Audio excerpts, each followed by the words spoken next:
3 Americans were bleeding to death in the grass, and nothing in the U.S. arsenal could reach the man killing them. Tuesday afternoon, 1943, New Guinea. Sergeant Thomas Collier lay flat in black jungle mud, listening to silence. Not explosions, not shouting. Silence. Jungle warfare wasn't loud, it was patient, invisible. You didn't see the enemy, you didn't hear movement. You took one step, and the air cracked past your ear. If you were fast, you hit the dirt. If you weren't, you never heard the shot. Collier knew 3 of his men were already down in the tall kunai grass ahead. He couldn't see them, but he could smell blood mixing with rot. He knew they were bleeding out, and he knew that if he crawled forward, he would be next. 50 yards north sat a small mound of dirt. To a civilian, it looked like an anthill. To a Marine, it was a tombstone, a Japanese pillbox. This wasn't a shallow foxhole, it was engineered to survive artillery. Coconut logs, harder than oak, layered and reinforced with concrete and steel rebar. 3 feet of sand packed over the top. Ferns planted for camouflage. Nearly invisible, nearly indestructible. 1 narrow firing slit. Inside, a machine gun. The man behind it had water, rice, shade, and a clear field of fire. All he had to do was wait for a helmet to rise above the grass.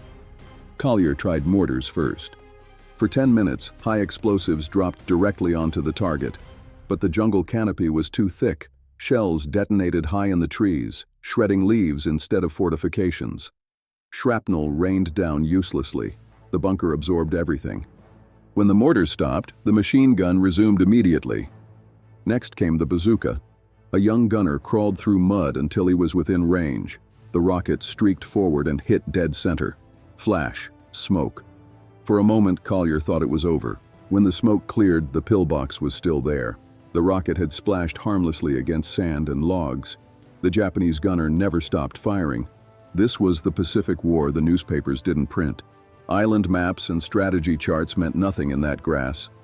The jungle had been turned into a fortress. Months of preparation, interlocking fields of fire. Try to flank one bunker, you walked into another. It was a meat grinder, and Collier, leading well-equipped American infantry backed by the largest industrial power on Earth, was being stopped cold by dirt, logs, and a single unseen soldier who refused to die. 2 miles back on the beach, however, the war looked very different. Supply ships had unloaded mountains of crates, fuel drums, and vehicles, and sitting among them was a weapon built for a different battlefield entirely. The Bofors 40mm anti-aircraft gun, long barrel, heavy carriage, mechanical precision, designed to tear aircraft out of the sky at 2,000 yards. It fired high explosive shells the size of a beer bottle, and with a trained crew, it could send 120 rounds per minute into the air. It had never been meant for the jungle, but Collier was about to need it there. 2 shells per second. That's what the Bofors could deliver. When it fired, it didn't roar, it pulsed, a mechanical, rhythmic chug that you felt in your ribs. Swedish engineering at its most efficient and most violent. The U.S. military trusted it. Battleships carried it. Aircraft carriers relied on it. Island airfields depended on it to keep Japanese Zeros and dive bombers out of the sky. In the Pacific, it was the fleet's shield. But on that beach in New Guinea, the guns were silent. They were elevated toward an empty blue sky, waiting for aircraft that never came. Their crews cleaned barrels, greased gears, stacked ammunition into perfect pyramids, and played cards in the shade. Thousands of rounds sat beside them. And they were forbidden to fire at anything on the ground, not discouraged. Forbidden. The order had come from senior command, generals operating out of Brisbane and Pearl Harbor, studying shipping charts and logistics tables. On paper, using a Bofors against a ground target was wasteful, irresponsible. Each 40mm round was complex. Brass casing, measured propellant, high explosive payload, sensitive impact fuse designed for thin aircraft skin. Expensive to manufacture, heavy to transport.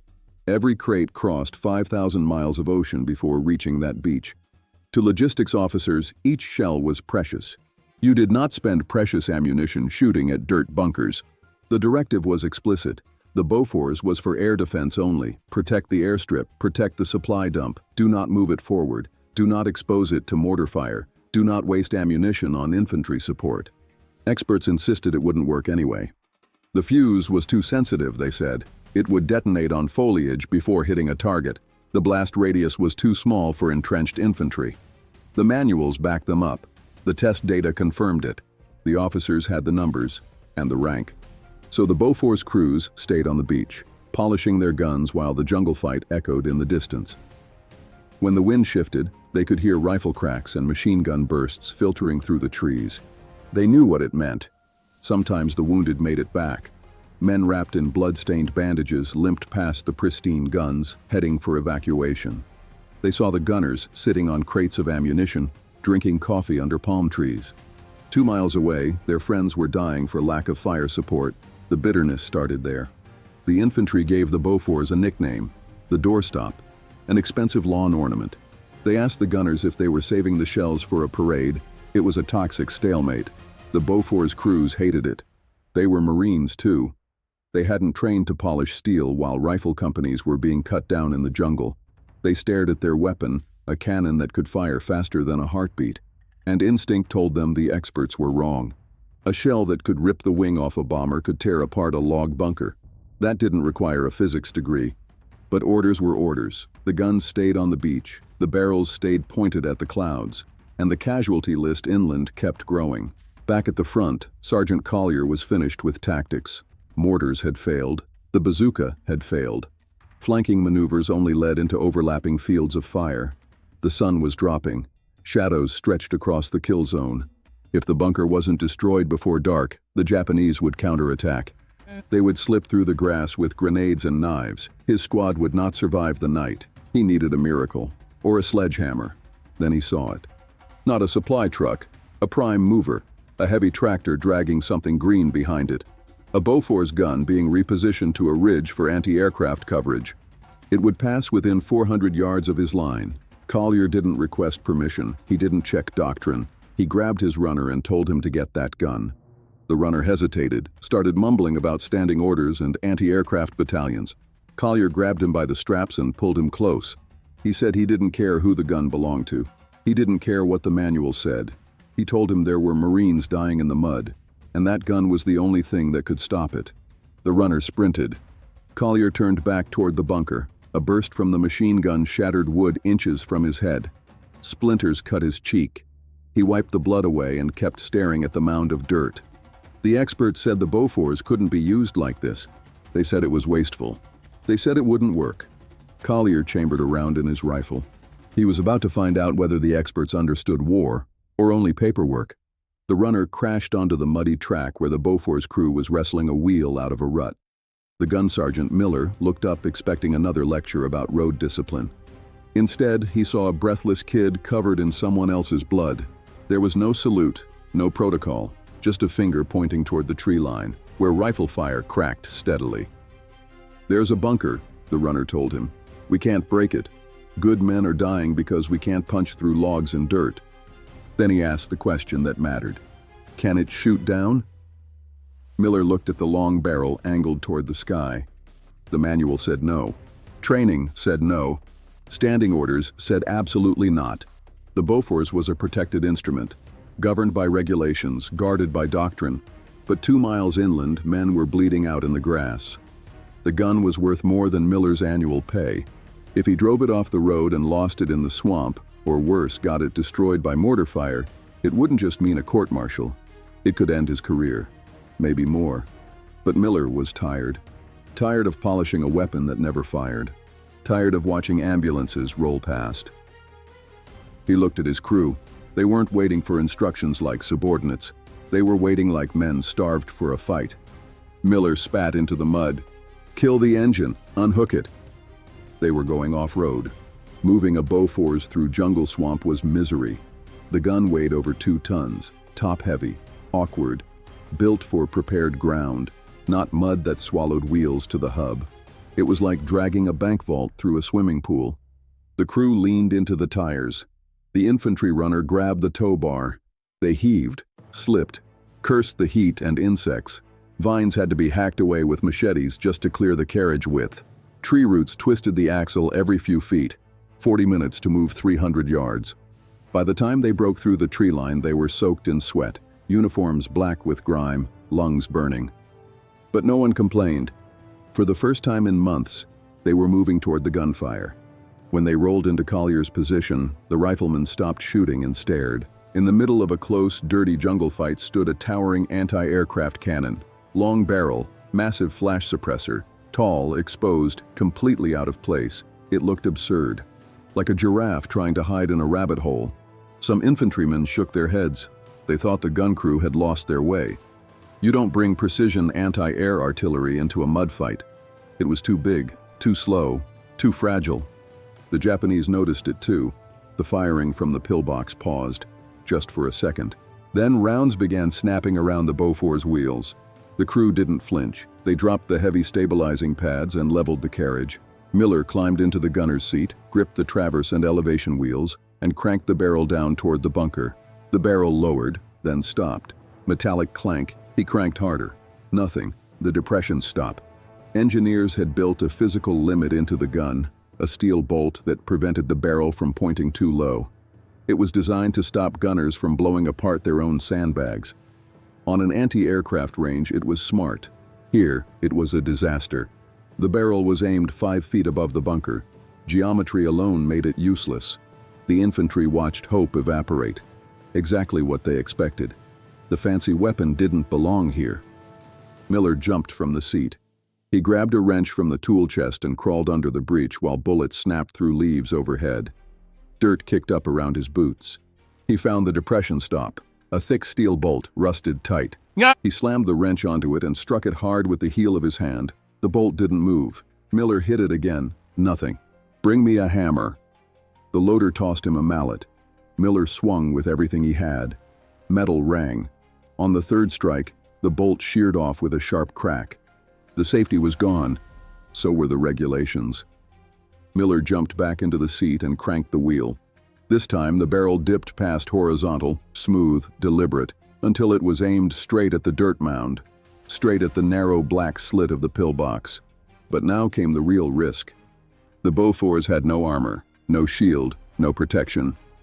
Miller and his loader were fully exposed, less than 60 yards from a machine gun that had already killed 3 men.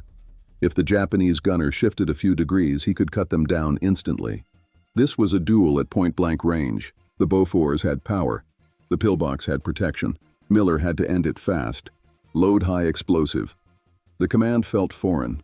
This gun usually fired tracer or timed rounds at aircraft. Now they were preparing to shoot dirt. The loader, Kowalski, a big kid from Iowa, grabbed a 4-round clip. Blunt-nosed shells painted yellow and black, each packed with TNT and fitted with a sensitive impact fuse. He slammed the clip into the autoloader rails above the breech and drove it down until it locked. "Gun hot!" Miller leaned into the sight. Normally he tracked aircraft against open sky. Now the reticle framed leaves, mud, and logs. He centered the crosshairs on the muzzle flash, flickering inside the bunker slit. No ranging shot, no warning. He stomped the firing pedal and held it. The sound wasn't a crack. It was a deep mechanical pounding. Rhythmic, violent. Chug, chug, chug, chug, shaking the ground and rattling bones. The gun slammed against its stabilizers. Brass casings the size of wine bottles flew out the rear chute and clanged against steel. Flame burst from the flash suppressor. Downrange, the first shell hit the log reinforcement above the firing slit. A standard anti-tank round might have punched a clean hole. The 40mm high-explosive shell didn't punch, it detonated on impact. The blast shattered the reinforced logs into splintered fragments, turning them into a cloud of burning debris. A fraction of a second later, the second shell struck nearly the same point. It ripped the sand covering off the roof. The third and fourth shells landed almost instantly. That was the autoloader's power. It wasn't a single blow. It was a jackhammer made of dynamite. The infantry watched in disbelief. The bunker didn't collapse. It disappeared.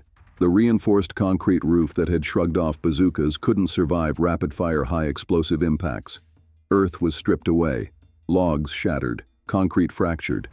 Then the interior detonated in a cloud of gray dust and pink mist. The Japanese machine gun flew into the air, twisted and useless. The firing stopped. 3 seconds. That was all it took. Collier rose slowly from his foxhole and stared at the smoking crater where the invincible fortress had stood. Nothing remained but splintered wood and a hole in the ground. He looked back at Miller. The gun sergeant was shaking, part adrenaline, part disbelief. He had broken every regulation in the manual, and he had saved the squad. Collier didn't speak. He just raised his fist. But Miller wasn't finished. Months of frustration had snapped loose. He swung the barrel 20 degrees right toward a stand of palm trees where a sniper had been harassing them all day. He didn't wait to confirm. He fired. The shells walked across the tree line like a chainsaw. Coconut trunks exploded. Treetops crashed down. A body tumbled from the canopy into the mud. The Bofors wasn't just killing, it was erasing cover. Reload, fire again.